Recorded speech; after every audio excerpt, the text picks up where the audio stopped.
Lakers brought to you by your Toyota dealers. We make it easy. Chris McGee, Mike Bresnahan, James Worthy. We have Mike Trudell out there in Denver. The Lakers lose a heartbreaker to the Nuggets. They had to battle from behind, literally from the jump with this Denver team. A valiant effort, big game, James, but it ends up coming up short. Lakers had their chances at the end. And when you look at the box score, Lakers had a better field goal percentage. Lakers had 13 threes. Denver had 14. Laker bench was a plus 19. Lakers won the paint battle, 54-42. 10 turnovers for the Lakers, 18 for Denver. But the biggest difference, man, it came on that free throw line. 30 attempts for Denver, only 15 for the Lakers. And Denver plus 18 in makes. It's amazing how you can have some efficiency in your game, all the stats that you just called out, but then it's one category that it costs you the game. It's usually either a three-point percentage. In this case, it was the free throws that hurt the Lakers. And, you know, they had some opportunities to tie the game, go up. They may have turned it over or either got up a shot maybe too quickly or just didn't knock the shots down. So the game was right there for the win, Dieter.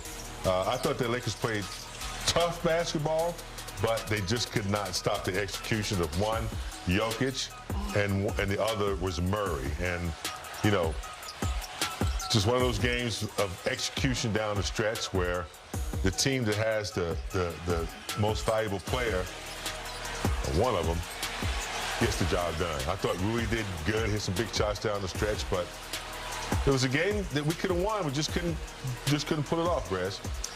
James, you nailed it. I will add a couple things. I thought the Lakers had some really good efforts tonight. Jackson Hayes coming off the bench for 19 points. It's kind of sad to see that wasted. DeAndre Ayton played only 5 minutes, so we got to figure out if his knee is okay. That's a little nerve-wracking for the Lakers. How's LeBron's elbow? He didn't play those last few possessions. Hopefully he's okay after that weird off-balance fall under the basket late in the game, Geet. And, you know, the game was there for the Lakers. Jokic was not Jokic tonight. He almost had a quadruple double the wrong way with those 9 turnovers, Geet. And that's not like him.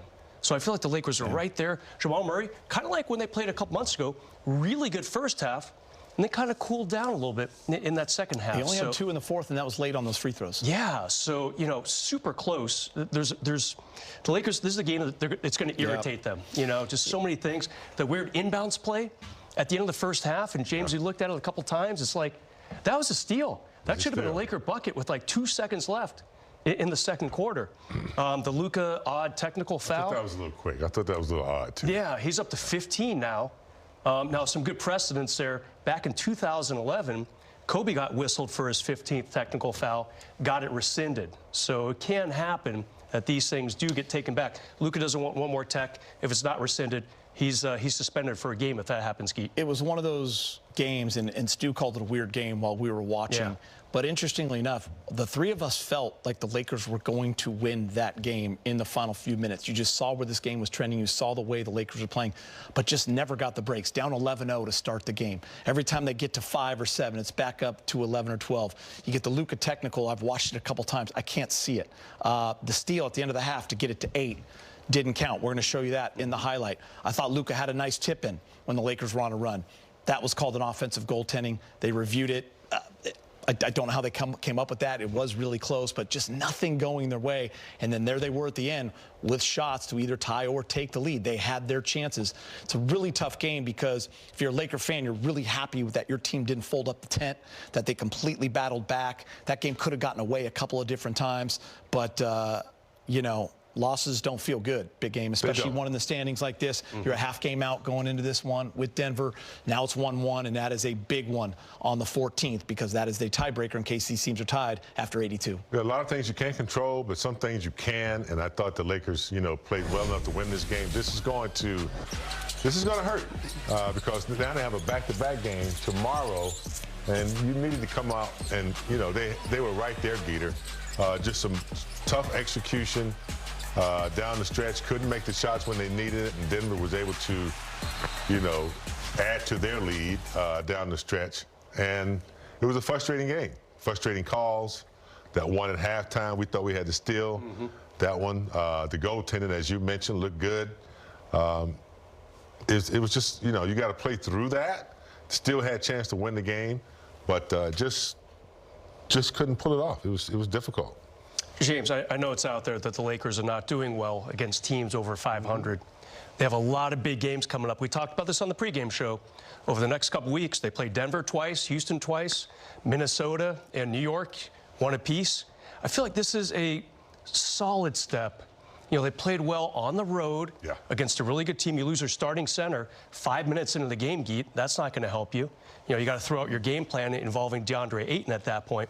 So I thought they got off to a decent start today.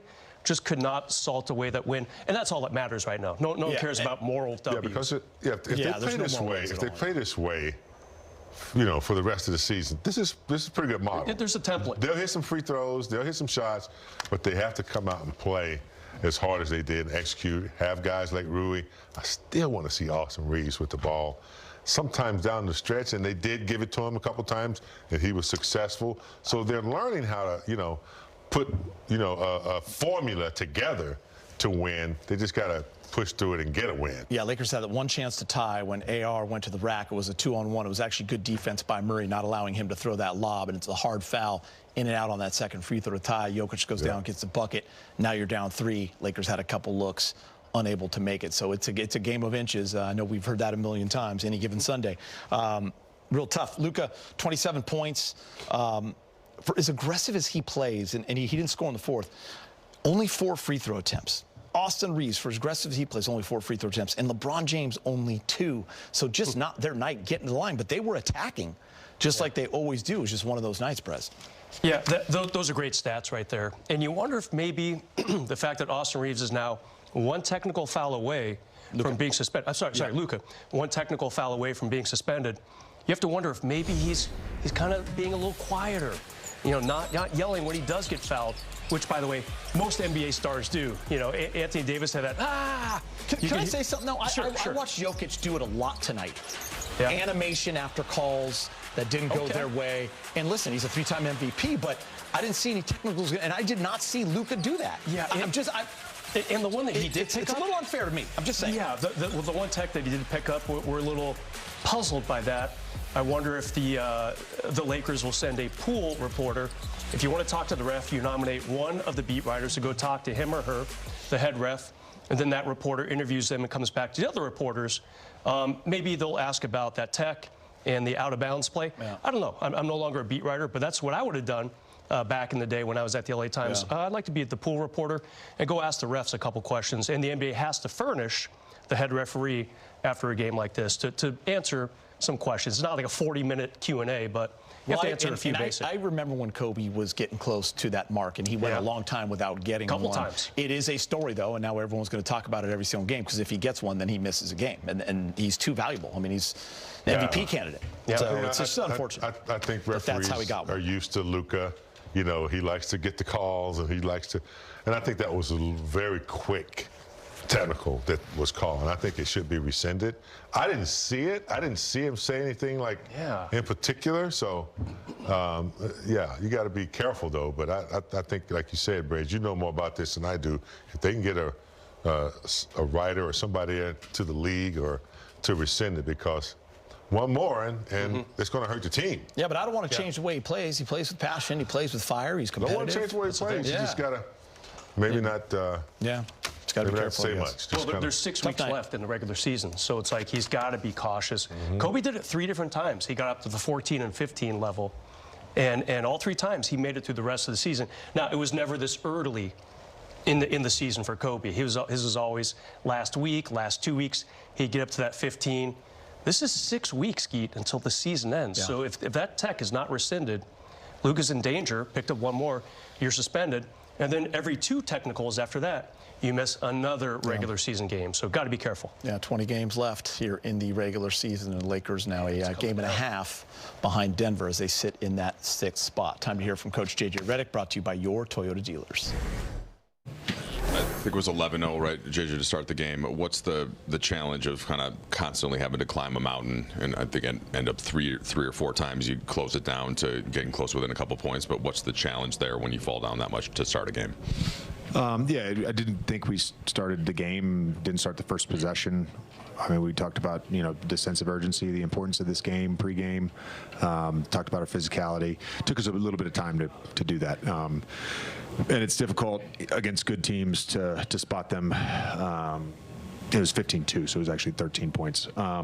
And our group showed a lot of resiliency tonight, did some really good things. You know, the full front on Jokic is difficult with, you know, their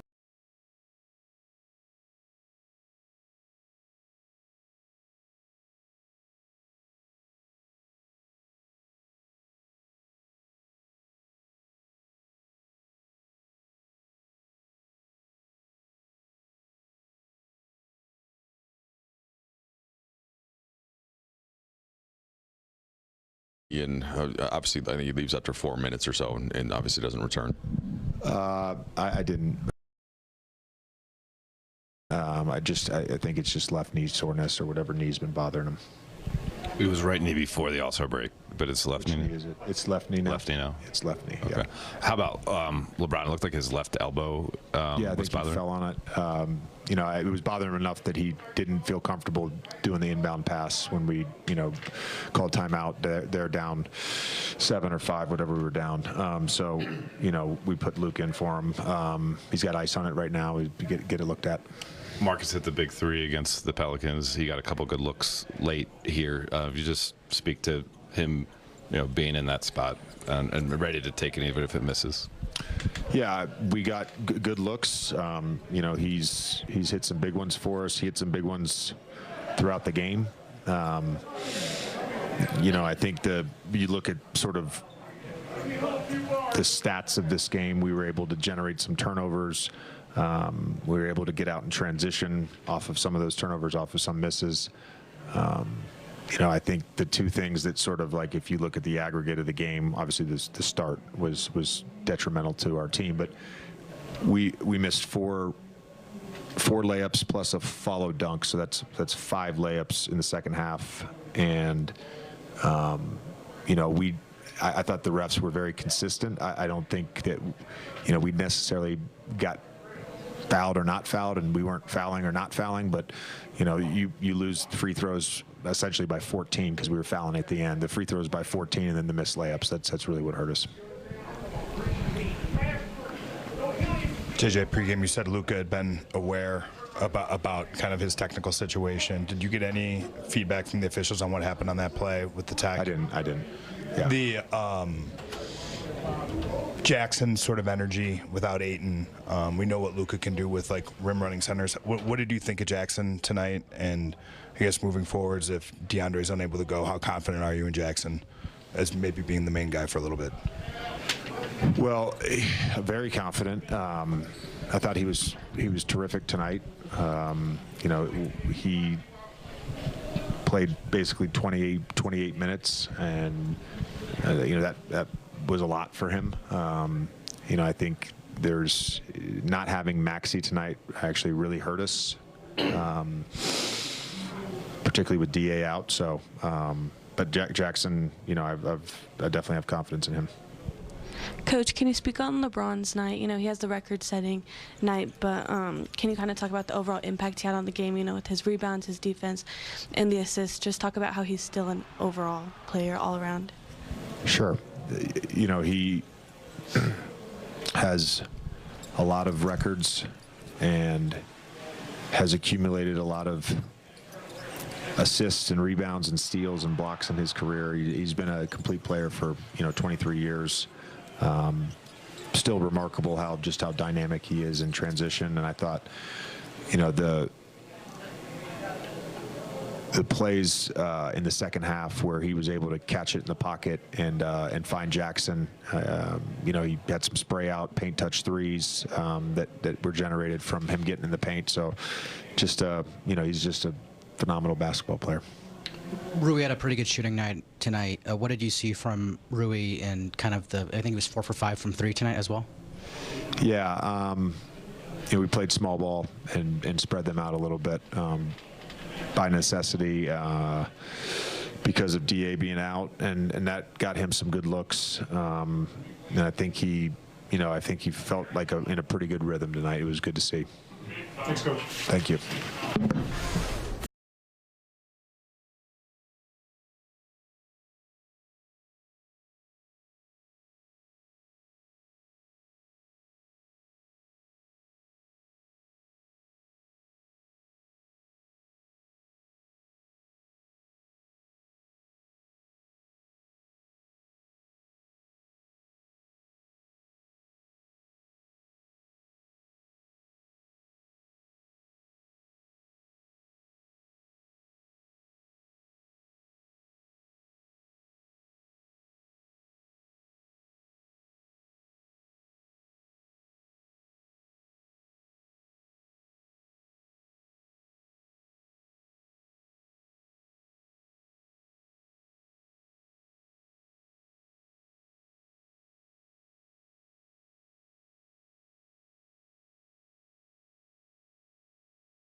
over the Pistons tonight. They remain a couple of games back of the Thunder. T-Wolves are running a little bit. They are 40-23. Rockets with a loss to the Warriors tonight, and the Nuggets pick up that win over the Lakers. A game-and-a-half lead now. The Suns lose to the Bulls, so the Lakers remain 2 ahead of the Suns above the line. Marcus Smart with Mike Trudell in the media. Sabo, they're the rested team, and you're coming in late. I mean, this is the league. I mean, we all have games like this where you got to go back to back, and the team you're playing is, had a break.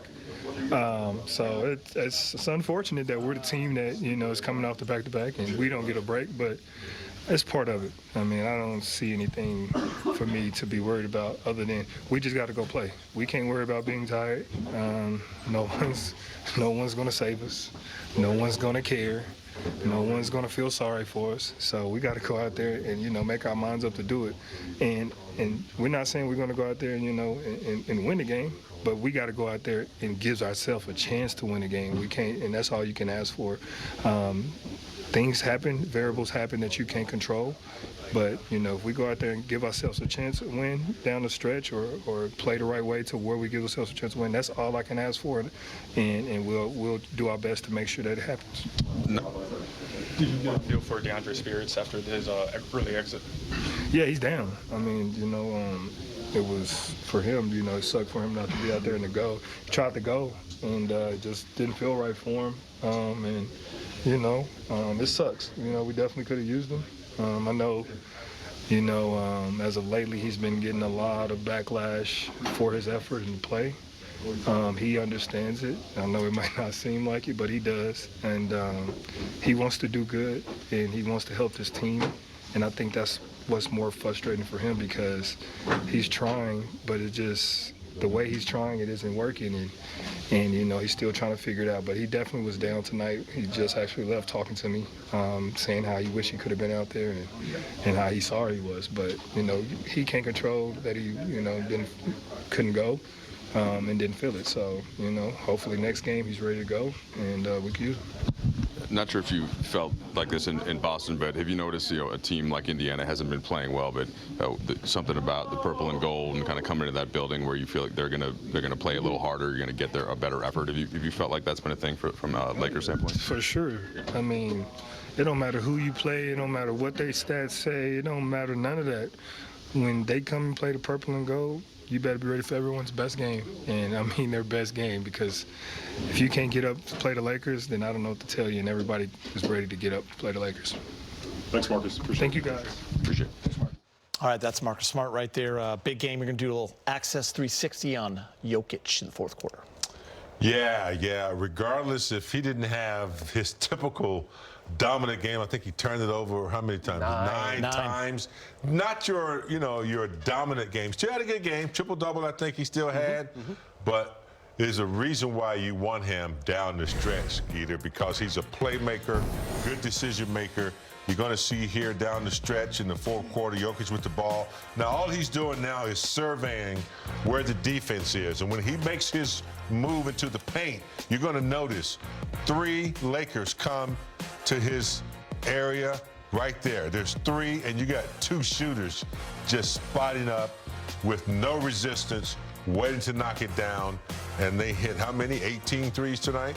No, it's 14 threes to 13. Yeah. 14, okay. So Felt like 18. Here he is again. At an area right near the air bowl. Luka is playing a little zone. Now, when he gets into that paint, there's no help. I thought Luka would stun a little bit, but when you're guarding Murray, you really don't want to help out. Excuse me. Here's a situation where Jokic has the ball again. With Hayes on him, excuse me, he's just surveying. And now he's going to reverse dribble and get into the paint. Right there, it's too late, no help. He hits a soft little floater, and that really put them up. Jokic just closed it out at the end.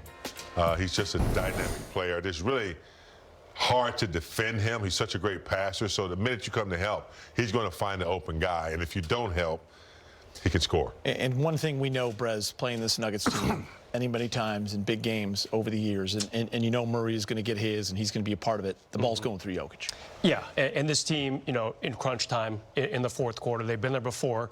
They've won a championship together with, you know, a lot of the guys are gone. Michael Porter Jr. gone. Aaron Gordon injured. Bruce Brown is back, but not the same player he was a few years ago. But you still have Jokic, who is absolutely the engine in those last few minutes. Nice little hook shot there. James just diagrammed this shot where he kind of does the one-legged, almost like a Dirk shot off the backboard. Also pretty big assist. A couple plays earlier that we just showed for a three-pointer. Look, this Denver team knows what it's doing down the stretch. It's either Jamal Murray or Jokic. It's been that way for almost a decade, Geet.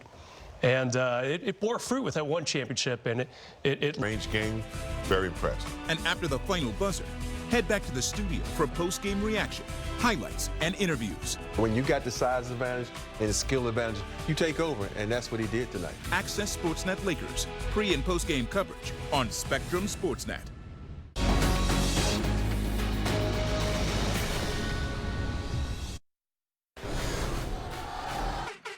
Check out the Lakers calendar. Friday, it's second night of a back-to-back versus the Pacers. Sunday, it's a home showdown with the Knicks.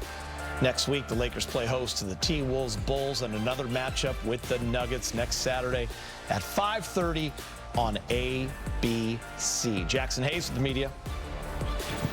Jackson, 19 points tonight. You guys don't get the win, but how did you feel like you saw the game out there today? I felt like there was more we could have done. I could have done, especially on the defensive end. Just little like lapses and just seconds, just dropping back, giving up points, stuff like that. But I don't know. Hard-fought game, didn't go away. Jokic has those two shots, kind of seal the game there. What makes him kind of a difficult guy to, one, prepare for, and then two, actually play against? Yeah, I mean, he's like 350 pounds, and he has the best footwork I've ever seen in my life. So it's just, I mean, you got to use your strength against him, and then he's going to use finesse against you once you use your strength on him. I mean, he's just, I mean, we've all seen it for the past few years. He's the best player in the world right now. You were asking JJ about it, that, you know, the idea of, you know, having to climb a mountain when you're in so many different deficits. For you as a player, what is that challenge like? It's fun for me. I mean, I like the challenge always. All of us, that's the competitive nature in all of us players. I mean, if you don't like a challenge, then why are you here? But, yeah, I mean, I just enjoy those challenges and hope to grow and learn from them. With the media. Luka, what did you feel like was the difference in this thing? Did anything stand out to you tonight? No, I honestly think we did a great job. You know, obviously the start was terrible, but after that, you know, we got down double digits multiple times and came back, had a chance to win it, we just didn't go. You've had a lot of battles with Jokic. What are the kind of the key things that you look for when facing him? Not, you know, individually, but just as a team. And how do you think you guys did tonight? I mean, it's very hard. You know, as the reason he's the MVP, it's very hard to stop him. You know, you just got to make it difficult. Try and make it difficult on him.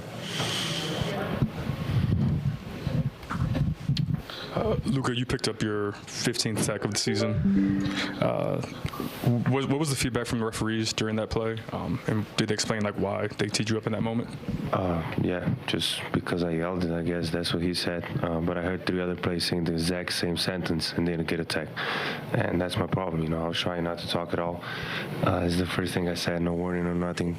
But I heard 3 other players saying the exact same thing and nothing. So it's just, no, I don't know what to say.